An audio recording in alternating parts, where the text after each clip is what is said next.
In the real world, traumatic experiences are not the fault of the victim. You poisoned me. You ruined me. You're never gonna forget the horrible things that happened to you. But recovery is the victim's opportunity. The stronger you get and the more compassionate you get, the better your life will be, even though it won't get easier. You can't dwell on a path you didn't take because that will lead you nowhere. But I feel like I've only just begun. There's so much more I want to learn and do. It doesn't get easier, you get stronger.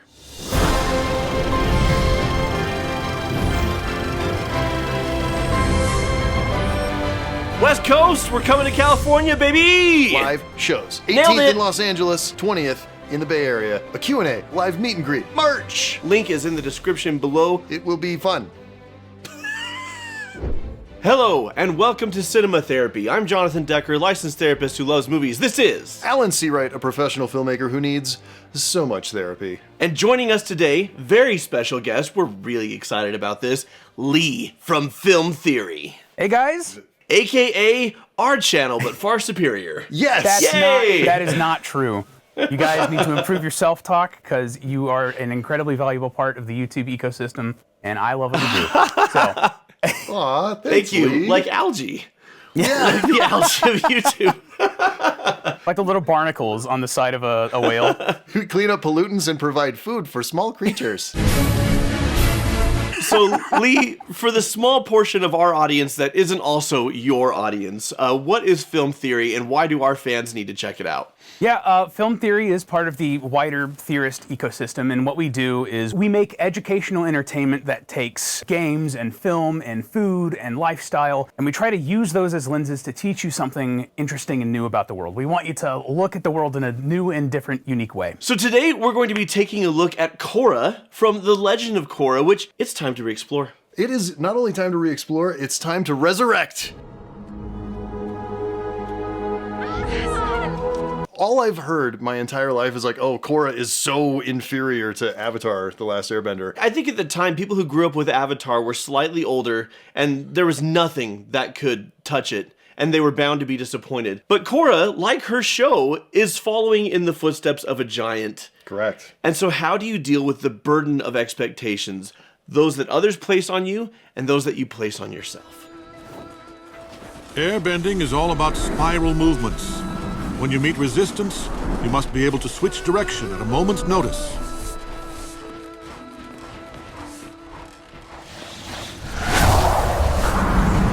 And of course, airbending is Korra's greatest weakness. Yeah.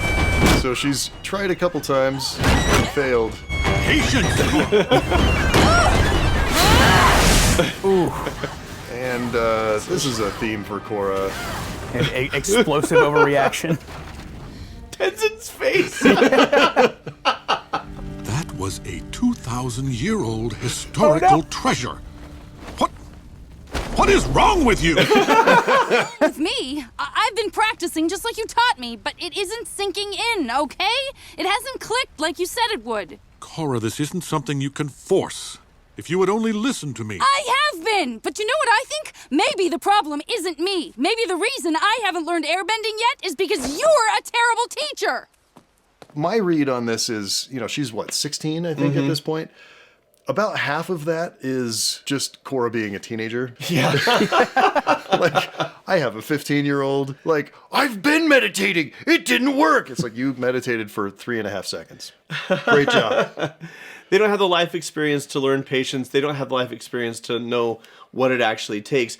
And yet they're developed enough and intelligent enough to know some things, but they don't know what they don't know. And so to shift blame is such a natural human response because Kora feels the burden of expectation. I'm following in Aang's footsteps. I am the Avatar. I have to be awesome. I have to be perfect. I can't let anybody down. And then classic, the one area where she's weak, she has to project great strength, and if she's weak, it's somebody else's fault. If she's not learning, it has to be Tenzin's fault. He's a bad teacher because I did what you told me to. And Tenzin is just classic Tenzin. Just listen to me. Just do what I say. And this is the conflict. This is where they butt heads. What I really find interesting about this aspect of Kora as a character. She comes from a waterbending culture. When you look at the lore of this universe, avatars generally have the most problem with their opposite element. Waterbenders would have the most trouble with fire. Airbending has the most trouble with earth. We see that in the first series of Aang and Earthbending. I think it's so interesting that they decided to switch that with Kora and make that weakness that Jana was pointing out. Airbending, it honestly kind of shows what I think the point of that scene was trying to get across. Like when life throws you a curveball, you need to be prepared for that, or else that curveball is going to hit you in the face. Yeah, no, at a certain point, if there's an obstacle in your way and smashing your face into it doesn't work, try going around it. Just burn it to the ground. Or burn it to the explode. Well, and this is such actually really smart storytelling that the creators of the show did. It's not her opposite element that she's having trouble with, but that's because it's such a good illustration of her personality. Big emotions is what works for firebenders, and that is Kora. She is direct and straightforward, and she will get hot at the drop of a hat. Which Mako knows all about. It's a Sami. It's a Sami. Coming up, Jono discovers lesbians. We're a Kora Sami ship here. with a Sami, yeah. It's just such smart storytelling to set up who the character is by giving her those things. And I love that when she gets frustrated with the airbending, she knocks it down with fire. She's already basically mastered the other three elements. We could see anything there, but when she gets angry, she lashes out with fire, and that tells us a lot about the character. So I am ordering you to come back to the temple right now. Why? So I can sit around and meditate about how bad I am at airbending? You know, I'm beginning to think there's a reason I haven't been able to learn it. Because maybe I don't even need it. What? That is a ludicrous suggestion. The Avatar needs to learn airbending. It is not optional. No, this is what I need to learn. Modern styles of fighting. Being the Avatar isn't all about fighting. I don't know that sports is modern styles of fighting, but, you know, teenager. Platypus Bears win round 2. Round 3. Okay, so here's our conflict. Tenzin's like, I tried being nice, I tried being patient, but you're still not listening to me. They're corralled in the corner. His point is, you need to do things my way. Like, I'll adjust my approach, but you still need to do things my way. Kora, for her part, thinks, well, he just must be a terrible teacher instead of, Looks like the no, what he has to teach me is what I need, which is true. He's been pushed back. Which we're going to see right here. She's going to put into practice exactly what he taught her. Time before.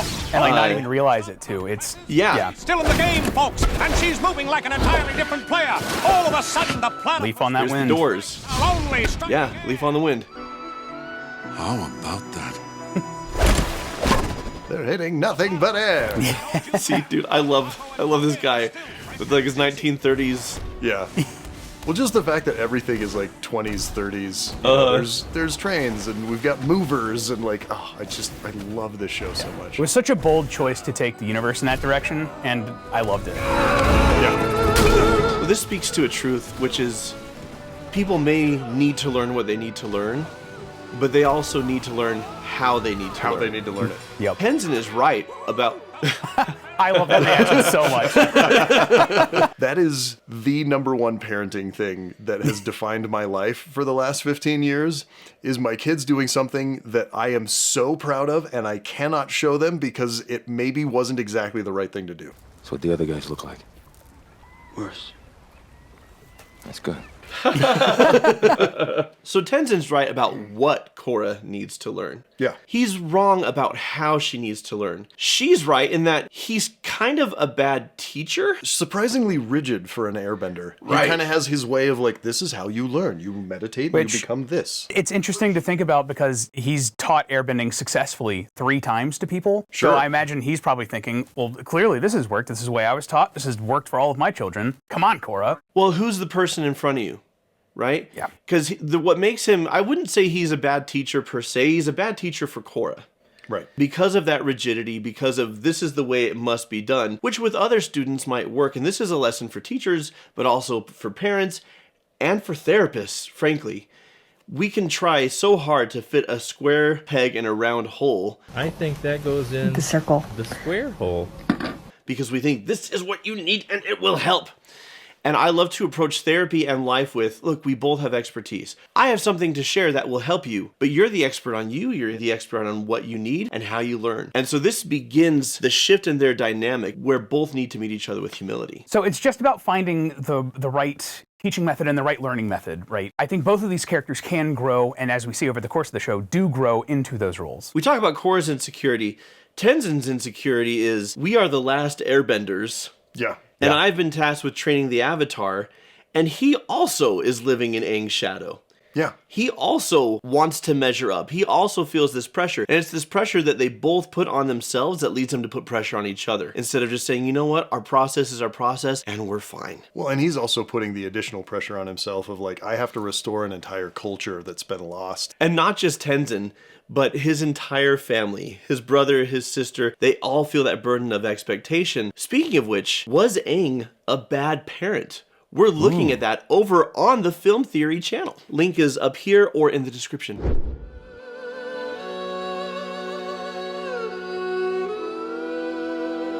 So Amon took her bending away, and Korra has attached her worth and her sense of identity to being the Avatar. So she not just feels broken, feels lost, feels worthless. Who am I? What is my point? Yeah. Not now, Tenzin. I just want to be left alone. But you called me here. Aang. You have finally connected with your spiritual self. How? When we hit our lowest point, we are open to the greatest change. Oof. Also, Aang grew up super hot. You know, his physicality is based on one of the co-creators of the show. Oh, really? Yeah. Dang. Yowza. Way to represent. Right.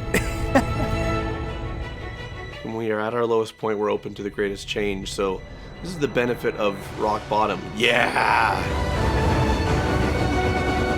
So, of course, I think that's so cool. Oh.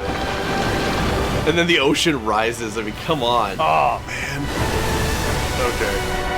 Shot design and sound design in this show are both, like... And the music, man. Just next level.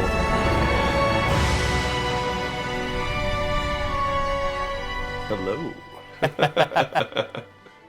So when we're at our lowest point, we're open to the greatest change. This is the benefit of rock bottom. A lot of times we need to hit it because we're too proud to change before. And this is like a magical restoration of powers. In real life, rock bottom and upswing takes a lot of self-work and it takes a lot of time. It's not usually a hot animated guy touching your forehead with his thumb. Sometimes it is. Your eyes do end up glowing, though, for everybody. Yeah. Honestly, how Korra deals with rock bottom is something that really resonated with me, both here in this scene and later in the show in season 4 when she's The traveling 3 other around. times she hits rock bottom. At every season where they hit rock bottom. As someone who's hit rock bottom, it could, at least what I consider rock bottom in my life, having this animated heroic version of a character come back from that is something I think is incredibly powerful. There's a subtext in this scene that I don't think I'm unique for noticing, but she's looking down off of this cliff face and thinking like, I can't be the Avatar now. I don't have access to 3/4 of what she thinks she needs to be the Avatar. So she's thinking, what do I do here? Why, if I can't do this, what even am I? What is even the worth of living here? I very much read this as her considering ending her own life, so the next Avatar can come about. I imagine the question that has to be running through her mind is, if I can't be the Avatar, what's even the point anymore? And my answer for that, when you've hit rock bottom, is that you can be anything you want to be at that point. You're at the point, like Aang said, that you are available for the most change in yourself. You can claw yourself out of that hole and become anything you want to. You can reflect and see what's happened, both the mistakes that you've made, and you can go down a different path. Why do we live? It's so that we can try again and again and again, in love and in friendship and in your work. Hell, in your hobbies. Like, yeah, right? Endless opportunities to try things over again. Folks, you know you want more Korra content. I do. Well, we've got an exclusive extended commercial-free director's cut available on our Patreon now of this episode. Sounds great. More us, more Lee. Also, an exclusive episode, Patreon only, talking about Tonrock and Unalak, Korra's dad and uncle, doing a little family therapy on that family feud. Lots of drama there. Check it out, get your core fix. Go to our Patreon. Also, right now, we are having our holiday sale. We have 16% off, which I am told is equal to 2 free months if you sign up for the annual thing from now until December 23rd. So you have until December 23rd. Treat yourself or get a gift for a friend who really needs therapy. Throw some shade, but like in a fun way. So, Freaking Zahir. trouble if you came all the way down here to see me. The cliched line. I came here to look you in the eye and tell you that you have no power over me. I will no longer be scared of you. Oh my gosh. The jump scare, man. I guess it didn't work. You still seem scared. This was a mistake. I know why you're here. You don't know anything about me. You can't go into the spirit world. I spend most of my time... So Zahir is a manipulator and an abuser, and you would think I would tell you don't listen to anything he has to say. But the weird flex is he makes some valid points here. Check this out. Smart. Spiritually charged. This is your problem. Republic City is flowing with spiritual energy, and you can't even tap into it. No, my problem is you. You poisoned me. You ruined me. People used to think I was unstoppable, but now What if he's unmoved? capable of anything. Blaming me as a crutch to make you feel better. It's not helping you recover. He's shot from below, makes him look powerful. He's lit like he's in a horror movie, especially when he's flying towards camera. That's it's just such good filmmaking in this show. I learned to fly, but now I'm bound in chains. You have all the power in the world and the freedom to use it, but you choose to hold yourself down. I'm not holding myself down, but my powers have limits. You're wrong. That poison should have killed you, but you were able to fight it off. You think your power has limits. I say it's limitless. Like Bradley Cooper. Oh my gosh. When I was a teenager, I thought Zahir was so freaking cool. Like, oh my gosh, this airbending villain. We're seeing airbending in a totally different light. And now that I have so much more life experience under my belt, let me just say, what a tool. Oh my God. Like he's real edgelord material. Yeah, I know, right? There was one line in there that also really just irks me from Zahir when he says, I learned to fly, but now I'm in chains and can't fly anymore. You have all the power in the world and the freedom to use it, but you can't. What a point of view from someone who has never had to take responsibility for something. What a fantastic character and a truly hateable person. Well, this is the complexity of the writing. Is Zahir seems to be someone she shouldn't listen to because he doesn't take responsibility. He shifts blame, he minimizes, he justifies, and he's a manipulator. Yep. And yet what he's saying is helpful? She's right. He poisoned her. He is the problem. And the simple fact with abusers and manipulators is if you're waiting for them to take ownership to make it right because they're the ones that hurt you, it's probably never going to happen. Yeah. And so he is right that blaming him is holding her back. He should make it right. In a perfect world, he would take the lead on that. But she has the opportunity to heal herself. That's right. And that is a bitter pill to swallow when you've been wronged by someone. In the real world, traumatic experiences are not the fault of the victim, but recovery is the victim's opportunity. Yeah, I say all the time, your mental health is not your fault, but it is your responsibility.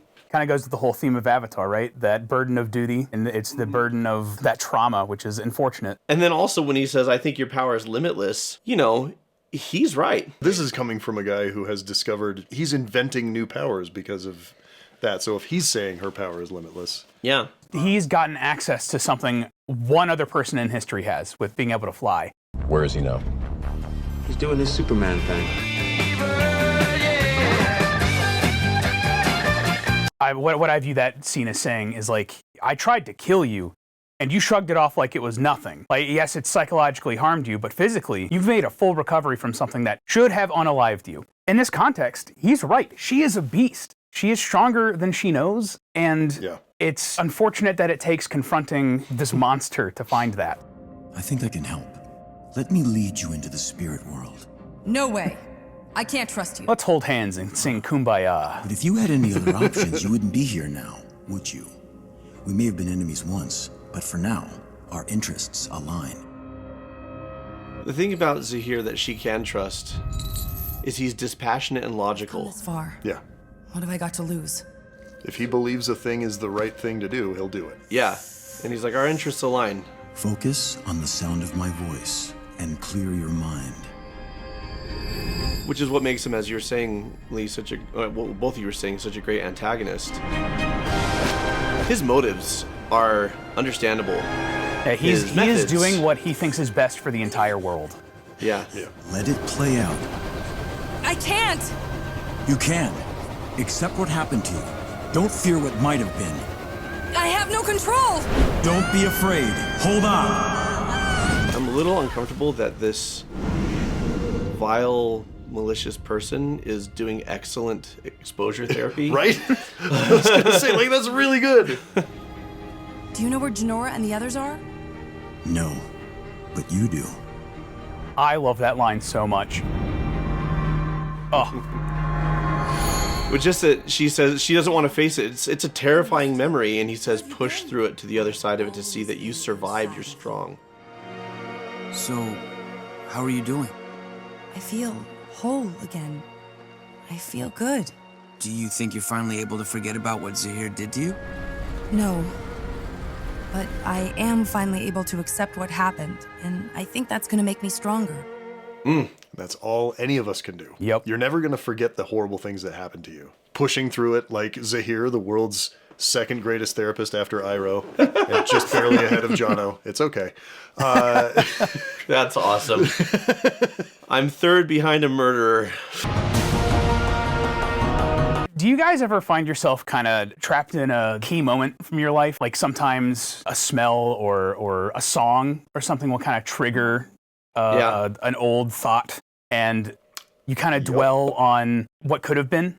You think about, like, what if I had made this choice instead? What if I had reached out to this friend before it was too late? Yeah.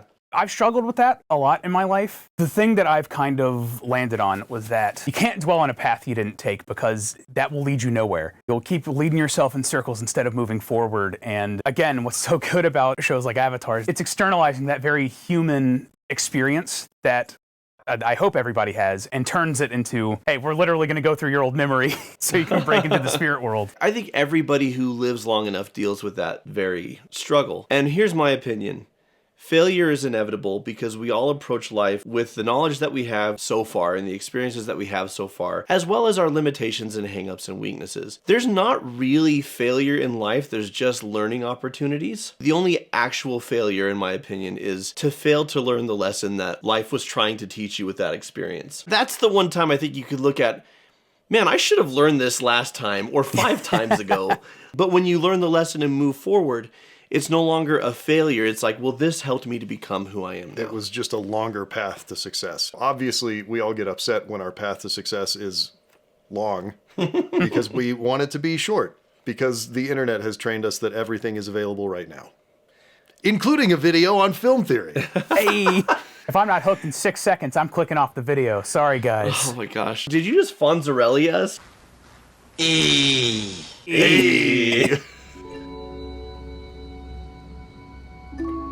So here we have the culmination of a series-long arc.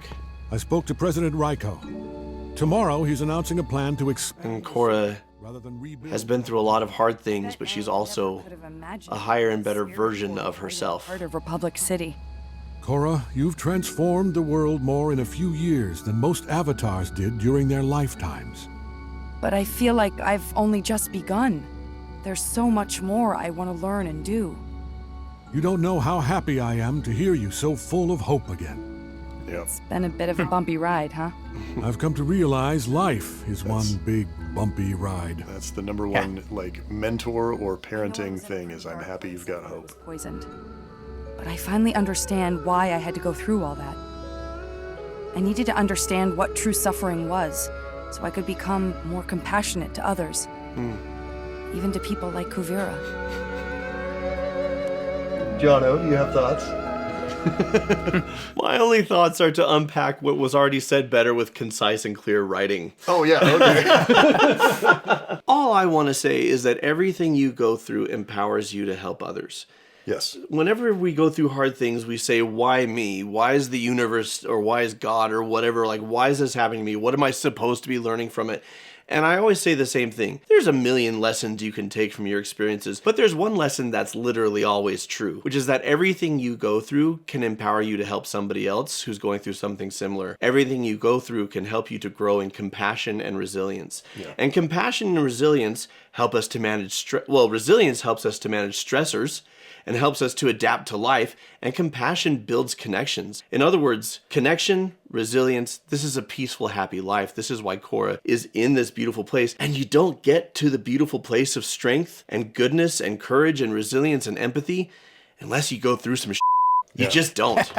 Well, and one of the things I love about this is Kora says a thing that is so universally true. She has been through so much, right? Like, she has changed the world more than any other Avatar in just 3 years of really being the Avatar. And she says, I feel like I'm just getting started. And to your point, Jono, she is now in a place of compassion and resilience and strength, and her life is going to be better now than it has been. It's not going to be easy. She's still the Avatar. She's going to have to do a whole ton of shit. But like, this is the truth about life, is the stronger you get and the more compassionate you get, the better your life will be, even though it won't get easier. Things are going to continue to be hard, but you're going to be strong enough to be able to push through it. It doesn't get easier, you get stronger.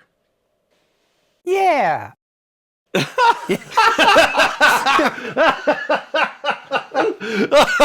Lee, I've never felt so called out. Thank you, dude.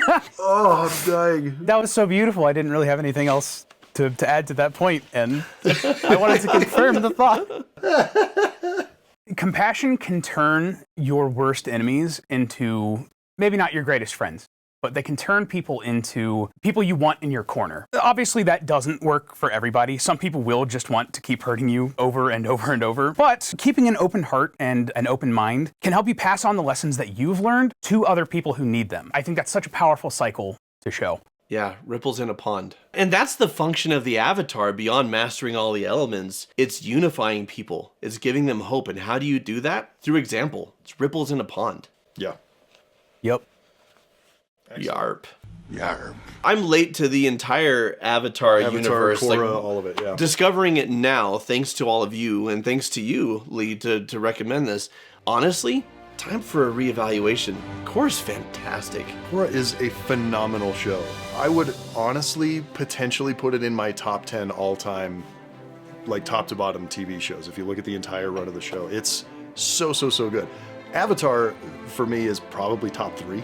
Yeah. I'd agree with that. But KORRA is right up there, guys. Like, it is an exceptional show. So until next time. So, you're from the north, right? Cool. It's like my favorite direction. That's rough, buddy. Julie, do the thing. And watch movies. Shout out and thank you to our patrons over on our Patreon who get exclusive, extended, commercial-free director's cuts. Folks like Frost Song, Dedra, Mark Grassel, Short Stack, and Penny the Bat Dog. We love you. You're wonderful. Thanks for supporting and patronizing and being patrons and Patreoning.